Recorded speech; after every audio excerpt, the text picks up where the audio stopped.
নমস্কার, টিকিউএস এর আরো একটি নতুন ভিডিওতে আপনাদের সকলকে স্বাগত জানাই। আজকে আবার অনেক দিন পর একটা ছোট্ট ভিডিও নিয়ে এলাম।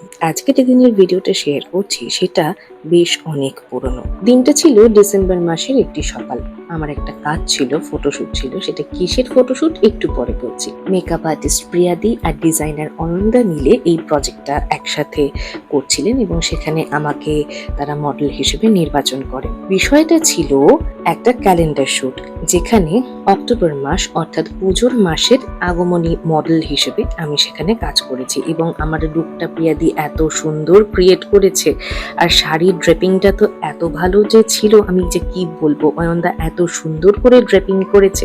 তো রেডি হয়ে নিজের একটা ছোট টুকটাক কিছু ভিডিও নিয়ে নিচ্ছিলাম, কারণ ওভারঅল লুকটা এত সুন্দর এসেছিল যে আমি যেন চোখ ফেরাতে পারছিলাম না। আপনারা যারা ভিডিওটা দেখছেন তারা যদি আমার সাথে কাজ করতে চান তাহলে কিন্তু ইনবক্সে মেসেজ করতে পারেন। এরপর শুরু হলো ফটোশুট। অয়নদা দেখে নিচ্ছিল চুল শাড়ি সব ঠিকঠাক রয়েছে কিনা। আর তারপরে এটা ছিল জানুয়ারি মাসের একটি সন্ধে, যেখানে কিন্তু আমাদের ক্যালেন্ডারটা লঞ্চ হয়েছিল এবং সেখানে প্রিয়াদির মেয়ে নাচ করেছিল এবং আমাদের অনুষ্ঠানের প্রধান অতিথি হিসেবে ছিলেন দেবিকা মুখার্জি। দেবিকা মুখার্জি কে বা তিনি কি তার বিষয়ে আলাদা করে নিশ্চয়ই কিছু বলার নেই। তারপর উনি খুব সুন্দর কিছু কথা বললেন। তারপর আমাদের ক্যালেন্ডার লঞ্চ হলো, আরো কয়েকটা নাচ হলো। সব মিলিয়ে খুব সুন্দর কেটেছিল সেই সন্ধ্যাটি।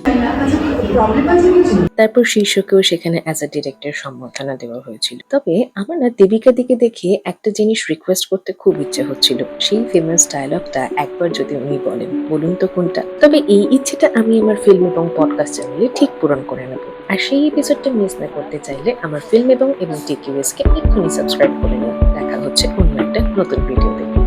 Take care, tata, by.